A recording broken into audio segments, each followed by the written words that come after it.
Hello बच्चों,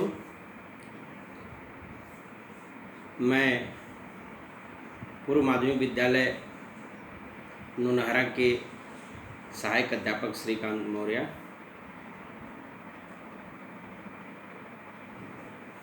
बच्चों, आज मैं इस वीडियो के माध्यम से आपके सामने आ रहा हूँ।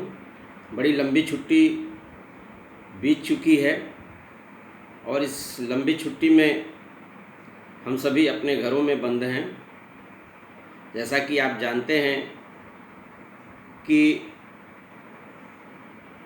पूरे देश में कोरोना महामारी अपना पांव पसार रहा है।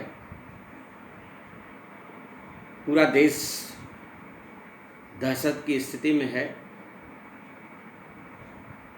और इससे बचने का एकमात्र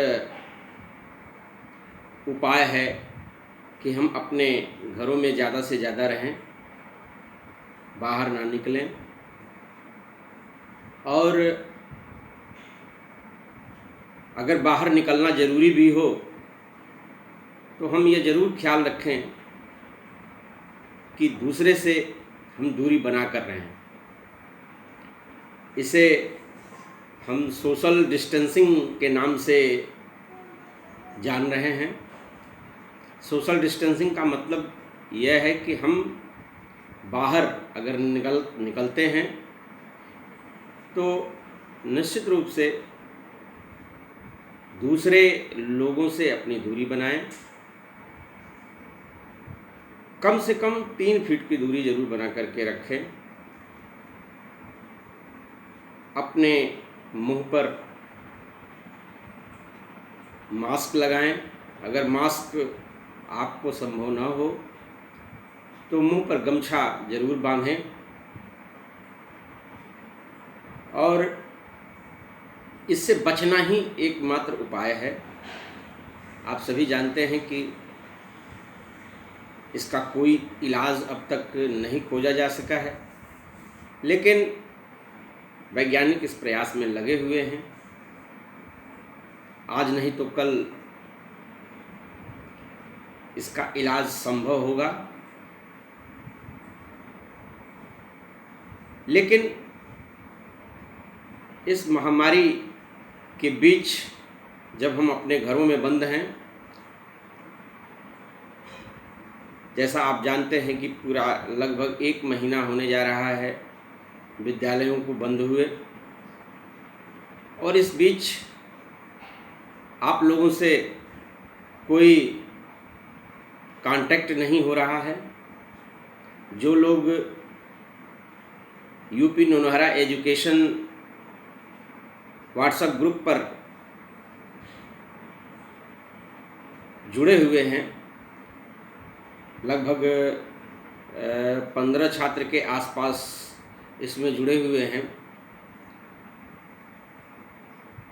मेरी सलाह है कि जो भी बच्चे इस व्हाट्सएप ग्रुप से जुड़े हुए हैं वे उन बच्चों के साथ भी संपर्क रखें सावधानी के साथ, और जो हम वीडियो इस व्हाट्सएप ग्रुप पर पोस्ट करने वाले हैं उसे ज़रूर दिखाएं। और क्लास तो अभी नहीं चल रहा है, लेकिन इस वीडियो के माध्यम से आपको यह समझना है कि हमारा क्लास चलेगा। जो हम क्लासरूम में खड़े होकर के श्यामपट्ट पर आपको पाठों को पढ़ाते हैं, आपको समझाने की कोशिश करते हैं, वही चीज़ हम इस वीडियो के माध्यम से आपके सामने रखने की कोशिश कर रहे हैं।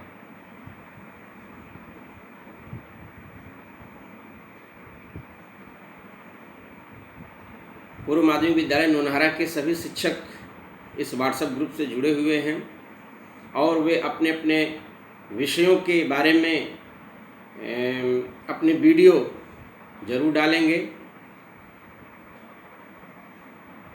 एक ऐसी शुरुआत हम लोग इस छुट्टी के दौरान कर रहे हैं जो न सिर्फ आपको लाभ पहुंचाएगी, बल्कि कक्षा 6, 7, 8 में पढ़ने वाले जो भी बच्चे हैं, जिस भी विद्यालय में पढ़ते हों, हमारे विद्यालय में चाहे ज़िले के जितने भी परिषदीय विद्यालय हैं उनमें पढ़ने वाले कक्षा 6, 7, 8 के जो बच्चे हैं, उनको भी इस क्लास से लाभ मिलेगा और घर बैठे उनको जानकारी हासिल होगी। उन्हें यह नहीं लगेगा कि हमें कोई हानि हो रही है, हमारा नुकसान हो रहा है, बल्कि हम इसके माध्यम से आपको वह सारी चीज़ें देने की कोशिश करेंगे जो ज़रूरी है। जैसा आप जानते हैं कि नया सत्र शुरू होने वाला है, उसी बीच यह विद्यालय बंद कर दिए गए, तो हम सभी बच्चों से, उनके अभिभावकों से यह निवेदन करेंगे कि वे कक्षा 6 में या 7 में या 8 में अगर अपने बच्चे का नामांकन कराना चाहते हों तो इस व्हाट्सएप ग्रुप में उनका नाम और मोबाइल नंबर ज़रूर भेजें, ताकि हम उन बच्चों को भी शामिल कर सकें इस वीडियो में, वे भी इसका लाभ उठा सकें।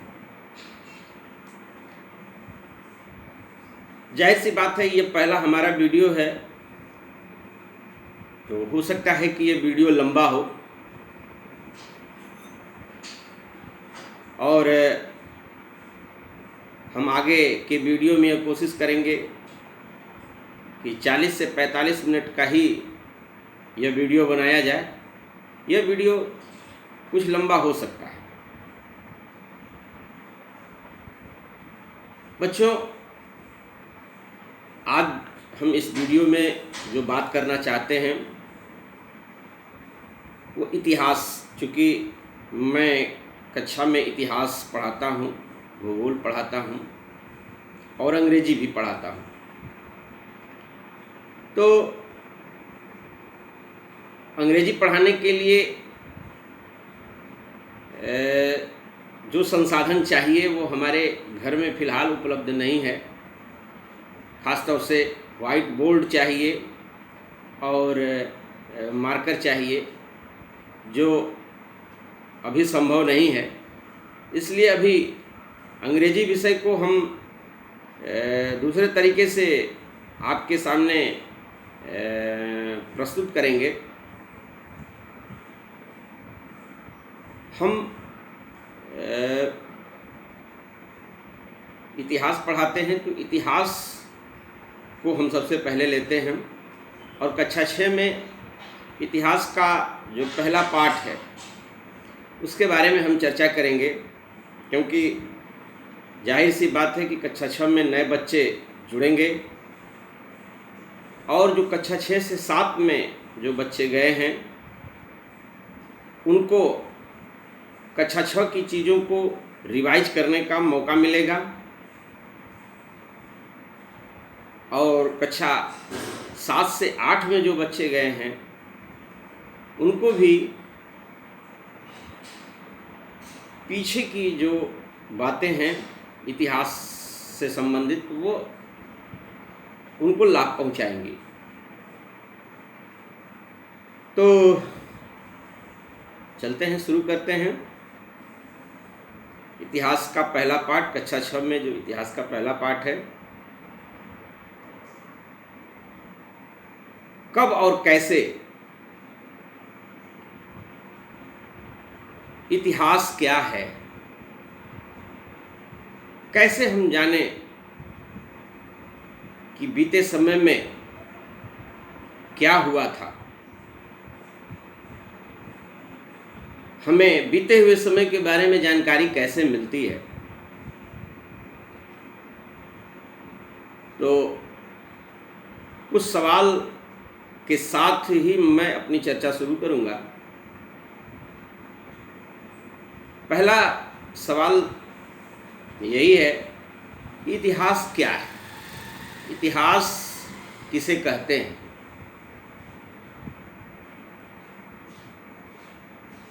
इतिहास जो शब्द है, अंग्रेजी में उसको हिस्ट्री बोलते हैं। इतिहास जो शब्द है वो दो शब्दों से मिलकर के बना है, इति धन हास। इति धन हास मिलकर के इतिहास बना है और इसका अर्थ होता है इति माने यही, हास माने था, यही था। अब यही था का मतलब क्या था? यह एक खोज का विषय है, यह जानने का विषय है, मानने का विषय नहीं है, जानने का विषय है, खोज करने का विषय है, विश्लेषण करने का विषय है, व्याख्या करने का विषय है, अनुमान लगाने का विषय है, आकलन करने का विषय है, निष्कर्ष निकालने का विषय है।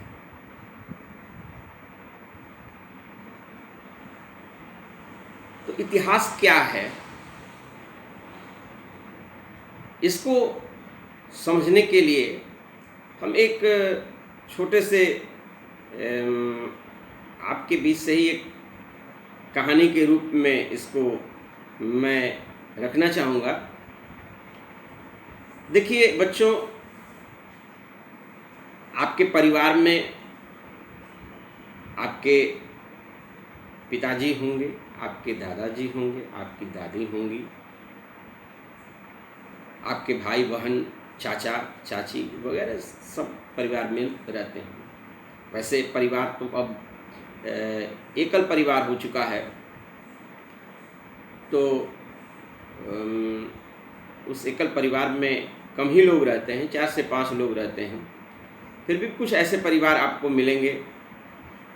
गांव देहात में परिवार थोड़े बड़े होते हैं और अमूमन दादा दादी परिवार के साथ रहते हैं।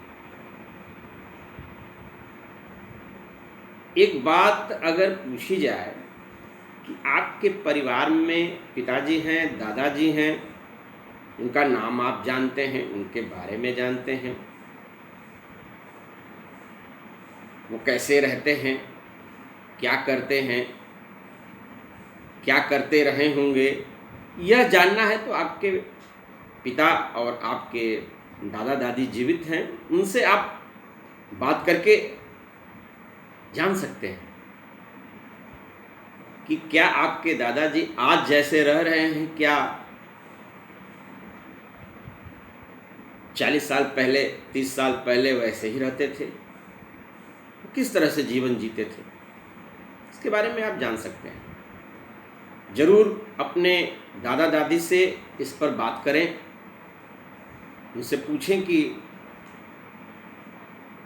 आप जब बचपन में थे या आप जब युवावस्था में थे तो आप कैसे जीवन यापन करते थे, आपके समय में क्या क्या सुविधाएं थीं, किन किन चीज़ों का आप इस्तेमाल करते थे, किस तरह के कार्य करते थे। और आपके दादा दादी से यह भी पता लग सकता है कि उनके पिताजी कैसे थे। उनके पिताजी का नाम आप अपने दादा दादी से जान सकते हैं। मतलब कि अगर आप अपने परिवार के बारे में जानने की कोशिश करेंगे तो बहुत कुछ जान सकते हैं। अपने दादा दादी से उनके पिता के बारे में या उनके दादा दादी के बारे में आप जान सकते हैं। अगर वो जीवित हैं तो जान सकते हैं। ये जिज्ञासा रखनी चाहिए। लेकिन फिर उसके पहले क्या? दादा दादी आपके अपने पिता और अपने दादा दादी के बारे में बता सकते हैं, जो जीवित नहीं हैं उनके बारे में बता सकते हैं।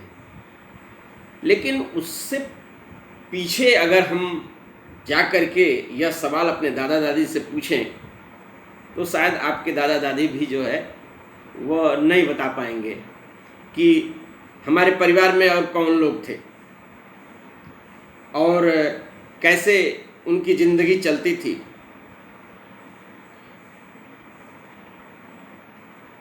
ऐसा तो है नहीं कि आपका परिवार 50 साल पहले या 100 साल पहले अस्तित्व में आया। एक लंबा इतिहास है आपके परिवार का। तो आप अपने दादा दादी से उनके दादा दादी तक के बारे में जानकारी हासिल कर सकते हैं, लेकिन उसके पीछे अगर आप जा कर के जानना चाहें तो फिर आपके पास कोई स्रोत नहीं है।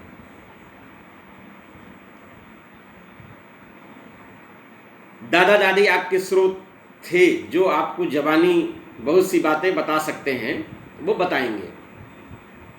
लेकिन उससे पीछे जाकर के हम अगर जानना चाहें तो आपके दादा दादी के पास भी कोई स्रोत ऐसा नहीं है कि वो आपको कुछ बता सके, कुछ क्लू दे सके। तो यह समस्या आपके सामने आ जाएगी, नहीं जान पाएंगे। यही चीज़ हम इतिहास में जानने की कोशिश करते हैं कि 200 साल पहले आपके परिवार में क्या हुआ, आपके समाज में क्या हुआ, आपके देश में क्या हुआ, कैसे लोग थे, क्या खाते थे, क्या पीते थे, क्या पहनते थे, क्या काम करते थे, क्या काम धंधा करते थे, उनके धार्मिक विश्वास किस तरह के थे, वो कितने अंधविश्वासी थे या प्रोग्रेसिव थे, आगे की सोचने वाले लोग थे। ये सारी चीज़ें हमको इतिहास पढ़ने पर पता चलती है। ये केवल आपके परिवार तक ही सीमित नहीं रह जाता है, ये पूरे समाज और देश तक चला जाता है। तो कैसे जानेंगे कि हमारे देश में 500 साल पहले, 1000 साल पहले या 5000 साल पहले क्या हुआ?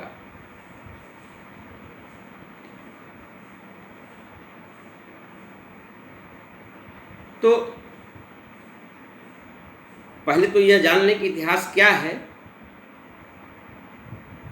एक लाइन में अगर कहा जाए इतिहास क्या है तो उसे हम इस तरह से कहेंगे कि बीते हुए समय के लोगों को समझने और जानने का एक साधन है। इतिहास एक साधन है, एक टूल है जिससे हम बीते हुए समय के बारे में जान सकते हैं, अनुमान लगा सकते हैं, आकलन कर सकते हैं, एक निष्कर्ष मोटा मोटा निकाल सकते हैं। हम एक इतिहास के विद्यार्थी हैं, कोई इतिहासकार नहीं है, इतिहास के विद्यार्थी हैं। और इतिहास का विद्यार्थी खोज करता है, जानने की कोशिश करता है, और जो चीज़ें खोजी गई हैं या खोजी जा चुकी हैं उनको समझने की कोशिश करता है। तो इतिहास बीते हुए समय के लोगों और उनको समझने का एक साधन मात्र है।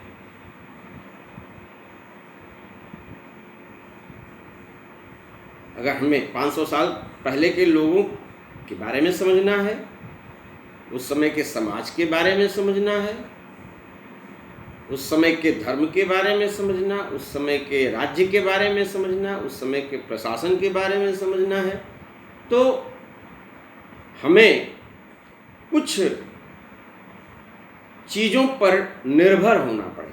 हमें कुछ चीज़ें चाहिए और यह बैठे बैठाए नहीं मिलने वाली है। आप अपने परिवार में देखें कि आपके दादा दादी अपने दादा दादी की चीज़ें क्या संभाल कर रखे हुए हैं। यानी आपके दादा दादी के दादा दादी की इस्तेमाल की जाने वाली चीज़ों को संभाल कर रखा गया है। इसका जवाब शायद ना में होगा, क्योंकि हमारे समाज में एक परंपरा रही है, एक धार्मिक सामाजिक परंपरा रही है कि जो आदमी हमारे परिवार में मर जाता है उसकी इस्तेमाल की जाने वाली चीज़ों को हम या तो नष्ट कर देते रहे हैं या उसे हम गरीब लोगों में दान कर देते रहे हैं। उसे संभाल करके सहेज करके रखने की परंपरा हमारे समाज में तो कम से कम नहीं रही है। फिर भी समाज में बहुत तरह के लोग होते हैं, वह अपने पूर्वजों की चीज़ों को संभाल करके रखते हैं। एक परिवार के स्तर पर यह सामान्य सी परंपरा रही है कि संभाल करके नहीं रखा जाता रहा है। फिर भी कुछ चीज़ें आपको मिल सकती हैं। जैसे आपके परिवार में जो पूर्वज जिन चीज़ों का इस्तेमाल करते रहे होंगे, जैसे उसमें खास तौर से लोटा है, बाल्टी है, छड़ी है, और भी बहुत सी से घर की ऐसी रही हैं जो यथावत रूप में कहीं न कहीं घर के किसी कोने में पड़ी होंगी। हमने उसे संभाल कर रखा नहीं है, लेकिन वो ऐसे ही पड़ी हुई है। हम उसके बारे में तलाश कर सकते हैं, खोज कर सकते हैं। अगर कोई आपको अपने घर में कि किसी कबाड़ में कोई ऐसी चीज़ जो 100 साल 200 साल पुरानी मिल जाए, दिख जाए, तो आप घर के लोगों से इसकी खोजबीन कर सकते हैं कि आखिर ये कैसा सामान है और इसका प्रयोग कौन लोग करते थे, कैसे होता था। शायद आपको इसका उत्तर कुछ मिल सके। तो हमको इतिहास में बीते हुए समय के लोगों के बारे में जानना और समझना है, तो कुछ उसके आधार हैं। बिना उसके हम इतिहास के बारे में नहीं जान सकते। चलिए आगे बात करते हैं कि जो हम इतिहास पढ़ते हैं किताबों में, तो इतिहास को थोड़ा आसानी से समझने के लिए, इतिहास को थोड़ा आसान बनाने के लिए समझ की दृष्टि से यह जरूरी है कि इतिहास को भागों में बांट करके देखा जाए। जैसे इतिहास को इतिहासकारों ने बांटा है अध्ययन की सुविधा के लिए। तो इतिहास को मुख्य रूप से 3 भागों में हम बांट देते हैं। पहला जो भाग है इतिहास का, उसको हम प्राक ऐतिहासिक काल की संज्ञा देते हैं। प्राक ऐतिहासिक काल, अंग्रेजी में उसको प्री हिस्टोरिक एरा कहते हैं। प्री हिस्टोरिक एरा यानी प्राक ऐतिहासिक काल। ये क्या है, इसके बारे में हम समझ लें। प्राक ऐतिहासिक काल उसे कहते हैं जिसमें हमारे पास कोई ऐसी चीज नहीं है जो लिखी हुई चीज मिले, रिटन। क्यों? क्योंकि मानव के इतिहास में एक ऐसा भी समय रहा होगा जब आदमी पढ़ना लिखना नहीं जानता था। हम मान लेते हैं कि पढ़ना लिखना नहीं जानता, इसलिए कि उस समय की कोई लिखी हुई चीज हमें मिलती ही नहीं है। नहीं मिलती है इसलिए हम कह रहे हैं कि उस समय के लोग पढ़ना लिखना नहीं जानते थे। जब पैदा होते ही तो कोई आदमी पढ़ना लिखना नहीं जान जाता है। मनुष्य इस धरती पर जब से अस्तित्व में आया तब से ही पढ़ना लिखना जान गया होगा, यह सोचने वाली बात है, नहीं संभव है। उसके सोचने समझने की शक्ति विकसित हुई होगी,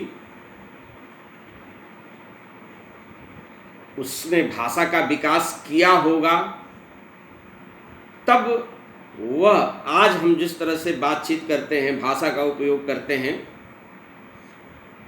वह उस स्तर पर आया होगा। तो यह एक अच्छा आकलन है और यह वैज्ञानिक आकलन है कि एक समय इतिहास का ऐसा रहा होगा जब आदमी पढ़ना लिखना नहीं जानता रहा होगा।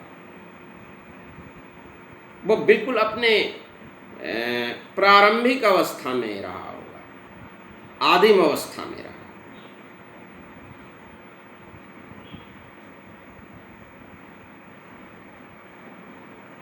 उसे केवल अपने पेट भरने और अपने को सुरक्षित रखने तक ही वो सीमित रहा होगा। आपको बता दूं कि मानव तन करके खड़ा होकर चलने में लाखों साल लिया।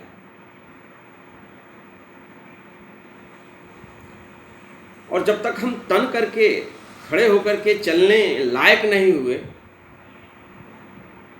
अपने इन दोनों हाथों का उपयोग और अपने दिमाग का इस्तेमाल कर ही नहीं सकते थे। तो जाहिर सी बात है कि हम पढ़ लिख सकते थे, यह कहना मुश्किल है। तो प्राक ऐतिहासिक काल वह काल है जिसमें मनुष्य पढ़ना लिखना नहीं जानता था। हमें उस समय का कोई भी ऐसा लिखित अवशेष प्राप्त नहीं है, इसलिए उसको हम प्राक ऐतिहासिक काल बोलते हैं। दूसरा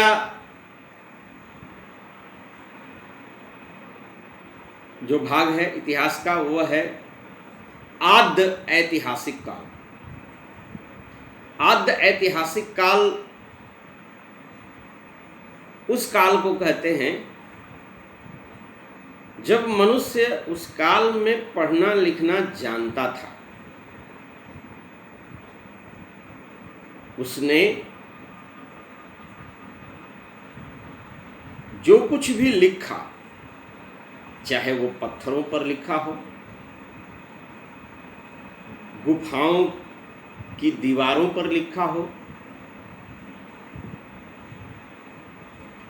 भोजपत्रों पर लिखा हो, ताम्र पत्रों पर लिखा हो, ताड़ के पत्तों पर लिखा हो, मुहरों पर लिखा हो, गीली मिट्टी पर लिखा हो।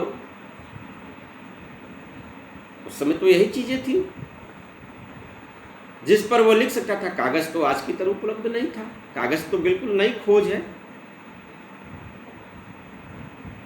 आज हम लिखने और पढ़ने के मामले में कितने साधन संपन्न हैं, यह हम देख रहे हैं। हम लोग ही अपने बचपन में लिखने के लिए पटरी और दूधिया का घोल बना करके इस्तेमाल करते थे। लेकिन समाज ने विकास किया और आज हम देखते हैं कि आप लोग अधिकाधिक कॉपी, पेंसिल, पेन का इस्तेमाल करते हैं। लेकिन आप उस समय में जाइए जहाँ पर लोगों के पास ये सारी चीज़ें नहीं थी, लेकिन उन्होंने भाषा का विकास किया और एक दूसरे से सुन करके उसे उन्होंने आत्मसात किया और एक पीढ़ी से दूसरे पीढ़ी में पहुंचाया। आज लगता है कि यह कितना कठिन काम रहा होगा, क्योंकि इस काल में मनुष्य कितना मेहनत करता रहा होगा, इसकी हम मात्र कल्पना कर सकते हैं। तो हम देखें कि आद्य ऐतिहासिक काल वह काल है जिसमें मनुष्य पढ़ना लिखना जानता था और उसके तमाम चीज़ों पर, जैसा अभी आपको मैंने पीछे बताया, ताड़पत्रों पर, भोजपत्रों पर, ताम्र पत्रों पर, पहाड़ की गुफाओं में सब लिख डाले।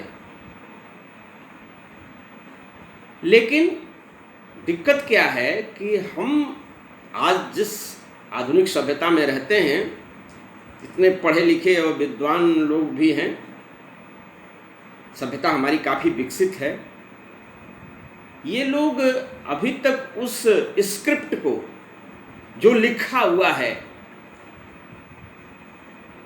पढ़ नहीं पाए। किस लिपि में लिखा हुआ है, उसका क्या मतलब है, बहुत सी सारी चीज़ें हैं जिसका हमें अभी कोई अता पता नहीं है। लिखा हुआ है, पढ़ा नहीं जा सका है। हो सकता है कि आगे आने वाले समय में हम उस स्क्रिप्ट को पढ़ लें, उस लिपि को पढ़ लें, और अगर हम पढ़ लेते हैं तो बहुत सारे इतिहास के राज खुलेंगे, हमारे ज्ञान में वृद्धि होगी, हम इतिहास को फिर अलग ढंग से देखने की कोशिश करेंगे, उसका विश्लेषण करने की स्थिति में होंगे। बहरहाल वह स्थिति कब आएगा कोई नहीं जानता है।